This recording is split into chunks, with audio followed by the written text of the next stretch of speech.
Hi everyone, it's me Darlene. I am here to just play around with some scraps that I created today. They're like not shreds because they're at least I would say maybe 3/4 of an inch wide, but they're they're kind of skinny for any kind of a strip quilt, and some are probably more like a 1/2 of an inch. I just made these by cutting some squares into strips for my exclusive sales, and I was excited to be able to get, I think it's 49 different prints. So I didn't want to throw these away. I didn't want to put them in a crumb box because they are very, very narrow, and I have a lot of them, so I don't need all of these.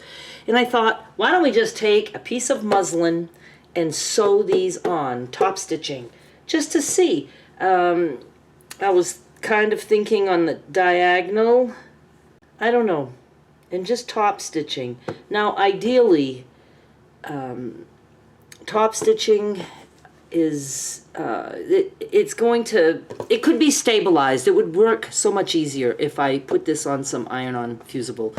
But I want to keep it not stiff, you know. That would be perfect if you're doing like a tote bag or something and you want to make some squares with muslin and top stitching, and you want it to be a little stiff. That would be great. But I'm just trying to keep it soft. And it would kind of be easier probably to just go up and down. You know, I kind of like the up and down also, but wonky.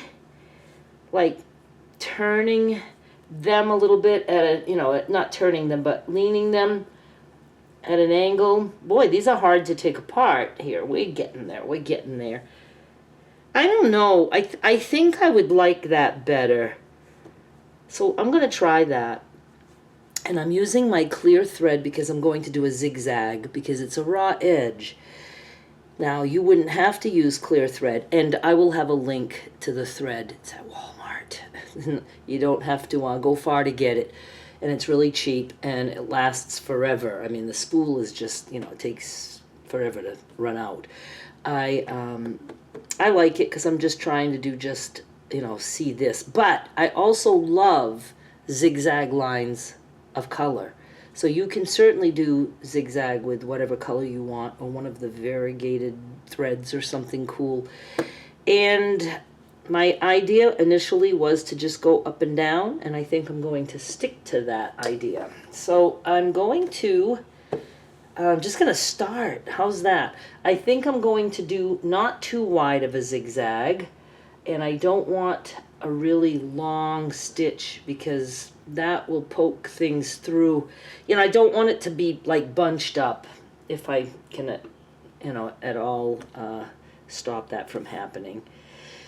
Okay, here I go. Now, another thing is you could take a glue stick and glue your strips on. You can always do that. I just don't happen to have a glue stick lately, so I got to get that. All right, I'm just going to try, oh yeah, zigzag. So I've got to do this. Oh, I should practice on a piece of scrap. Let's just practice for a second here on one of these crumb thingies. Just want to check my tension. I'm doing it on the back also. I have the nylon thread on the bottom too. I think I like that okay. I guess. I'm doing each edge.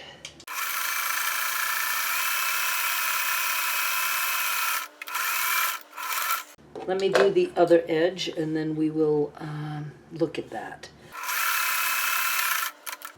Something got caught. That's what I don't like about the nylon thread. It does get caught sometimes, especially if you use it in the bobbin. I could have used color underneath, just regular thread. Probably will have to switch to that. We'll see. It just got a little tangled and I did a few stitches. It seems okay. Nothing was caught like in the bobbin or anything like that. I just had to rethread the top. And I will watch my spool. So this is what it looks like here. That'll flatten out a little bit when I press. And this is what we have going on in the back. Like that. You don't have to use muslin. I wanted to use denim, but I have crumbs, but I don't have like big pieces of denim. I could just cut some pants, but you know, I could cross over a little bit, overlap, but I'm not going to. I think I'm going to leave some white in between these things. All right, I'm laying down some purple, and I'm going to do the same thing.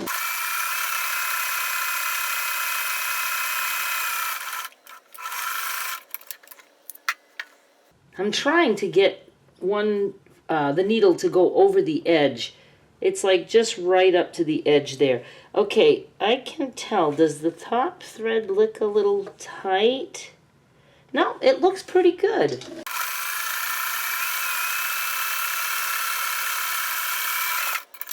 Now I definitely got over the edge on that one. It doesn't matter. I just was like, if it's going to be washed, I didn't want it to all fray.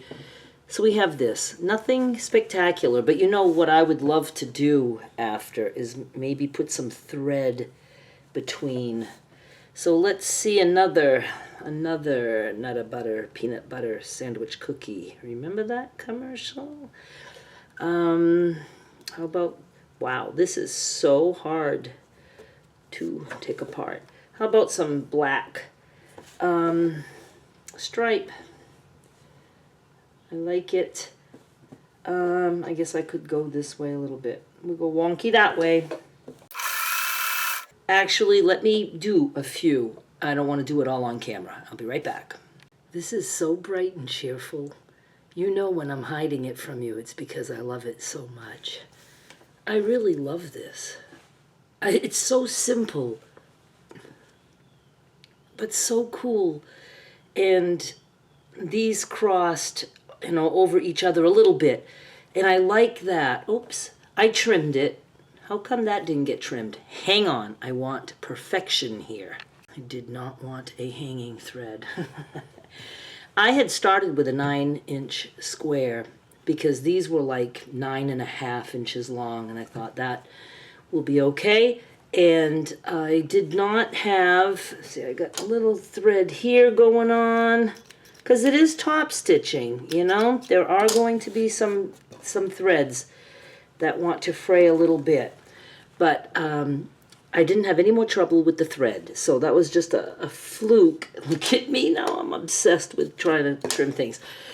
Didn't have trouble with the thread. I love the clear thread. You can probably see the holes it makes. This is what it looks like on the back. I will take some pictures of this up close so you can see.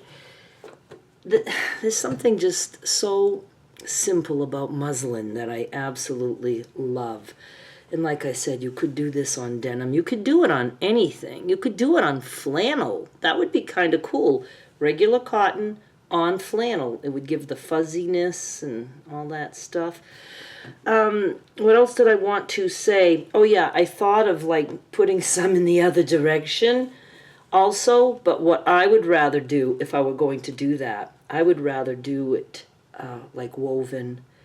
So what I would have had to do is have all my strips down and like pinned, and then I would just sew. I've done it before. I'll have to actually look at that video. You have to just like, I don't know, it's hard to explain. I think I might have ironed them on and then just did the stitching after. But you can do all kinds of cool things. It's just that I can't explain to you what I've done in the past because I don't remember. I don't remember how I do things. Okay, I'm very happy. It seems like I wanted to tell you a couple more things.